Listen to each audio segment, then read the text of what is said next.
Sir ने बोला है, सर ने रुके हुए हैं। देखिए at this point of time I just visited the scene of crime. हम लोग केस रजिस्टर कर लिया है, स्पेशल सेल इन्वेस्टिगेट कर रहा है। इस समय कोई भी चीज कहना ठीक नहीं है, अभी इन्वेस्टिगेट कर रहे हैं और जैसे जैसे खुलासा होगा आपको बताएंगे। एक सवाल है कि सर क्या मौके से कोई एनवेलप लिफाफा मिला हुआ है जिस पर कुछ मेंशन है? मैं इस बारे में कुछ भी नहीं आपको बताना चाहूंगा इस समय पे, क्योंकि इससे इन्वेस्टिगेशन में हर्ज होता है। सर ये टेरर कुछ है या फिर मिसचीवियस आपको लग रहा है अभी शुरुआती इन्वेस्टिगेशन में? अभी इसको हम इस पे कोई अपना ओपिनियन नहीं देना चाहते हैं, ठीक है? ओपिनियन देना गलत होता है, चीजें को इन्वेस्टिगेट कर ले फिर बात करें। Thank you. Delhi police commissioner. और सीधे आपको लेकर चलते हैं घटनास्थल पर जहां यह वारदात हुई। मेरे दो सहयोगी इस वक्त लाइव हमारे साथ मौजूद हैं। श्वेता सिंह इसी जगह से जहां यह घटना हुई, खबरदार का पूरा एपिसोड आपने अभी अभी श्वेता सिंह के साथ थोड़ी देर पहले देखा है। और अरविंद ओझा शाम को 5:05 पर जब से वारदात हुई तब से लगातार पल पल का अपडेट अरविंद ओझा वहां से आप तक पहुंचा रहे हैं। पहले श्वेता आपके पास कमिश्नर होकर गए हैं, शम्स अभी आपके साथ थे, लगातार वो भी पूरी जांच पड़ताल जो है उसको देख रहे हैं, क्या कुछ निकल के आ रहा है?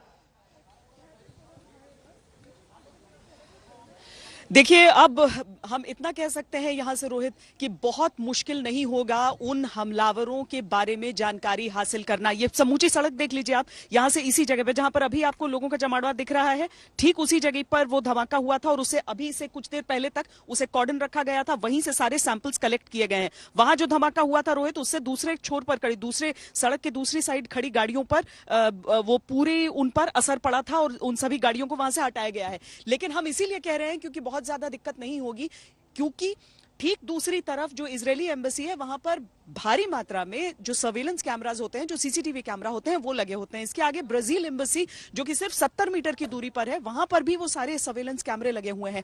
यानी कि ये जो पूरा इलाका है एम्बेसीज का इलाका होने के नाते यहाँ पर पूरी तरीके से सर्वेलेंस रहता है, यहाँ पर पूरी तरीके से सारी चीजों को रिकॉर्ड करने की सुविधा रहती है और इसीलिए पुलिस की स्पेशल सेल जो है वो पूरी तरीके से आश्वस्त है कि इसमें कोई दिक्कत नहीं आएगी। मल्टी एजेंसीज का रोल यहाँ पर रहता है, सब अपनी तरफ से जितनी भी इंटेलिजेंस गैदरिंग और शेयरिंग होती है उस सबको अंजाम देते हैं यहाँ पर। तो हर एक टॉप की जो एजेंसी है वो लग गई है। स्पेशल सेल तो है ही दिल्ली पुलिस की, एनआईए की टीम यहाँ पर इन्वेस्टिगेशन के लिए पहुंची थी, एनएसजी के आने की बात यहाँ पर हो रही है क्योंकि उनके पास जिस तरीके से विस्फोटकों का डेटा होता है, बॉम्ब्स का डेटा होता है, वो चीज यहाँ पर इस पूरे गुत्थी को सुलझाने में बहुत निर्णायक साबित हो सकती है। तो बहुत दूर नहीं है उन हमलावरों की गिरफ्तारी तक हमारे हाथ पहुंचना। रोहित बेशक, लेकिन इजराइल की एजेंसियों के बारे में कहा जाता है कि वो दुनिया में उनके खिलाफ कम से कम अगर कोई भी अपराध हो रहा है तो उसको छोड़ने में यकीन नहीं रखते।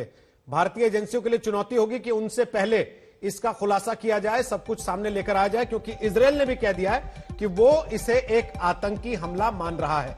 अब जरा मैप के जरिए देख लीजिए, doctor APJ Abdul Kalam road जहां पर यह धमाका हुआ वहां से कितनी दूर वो विजय चौक और राजपथ का इलाका था जहां शाम 5:05 पर जिस समय धमाका हुआ बीटिंग द रिट्रीट चल रहा था और राष्ट्रपति, प्रधानमंत्री, उपराष्ट्रपति, रक्षा मंत्री, तीनों सेनाओं के प्रमुख, सीडीएस, सब लोग वहां पर मौजूद थे।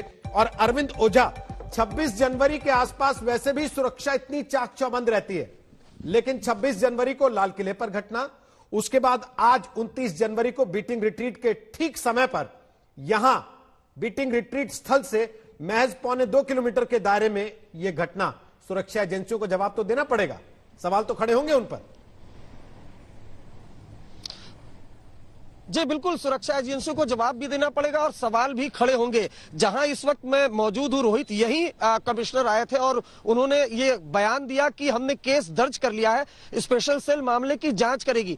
लेकिन जो आपने एक बात कही, सबसे पहले मैं आपको तस्वीर दिखा दूं कि देखिए कितना हाई प्रोफाइल, कितना संवेदनशील और वीवीआईपी इलाका ये माना जाता है, एपीजे अब्दुल कलाम रोड, और यहाँ पर यह बम धमाका हुआ है। लेकिन मैं आपको बताऊं, जो आपने जिक्र किया था कि इजराइल की जो एजेंसी है वो वो कहीं ना कहीं किसी भी देश में अगर धमाका हो, उनके इर्द गिर्द धमाका हो और उनको टारगेट किया जाए तो उनको वो आसानी से पकड़ लेती है। इसका एक एग्जाम्पल है कि 2012 में जहां ये धमाका हुआ है, यहीं से थोड़ी दूर पर प्रधानमंत्री आवास है, वहां पर धमाका हुआ था 2012 में। स्टिकी बॉम्ब से एम्बेसी की कार को निशाना बनाया गया था और दिल्ली पुलिस के पास कोई क्लू नहीं मिल रहा था। उस वक्त भी जो इजराइल की एजेंसी थी उसने इंडियन एजेंसी को क्लू दिया था, जिसमें के बाद पता चला था कि ईरान से हमलावर आए थे। इन सब के बीच अगर देखें यहाँ पर तो अभी भी जो ये सड़क है इसको पूरी तरह से कॉर्डन ऑफ कर दिया गया है।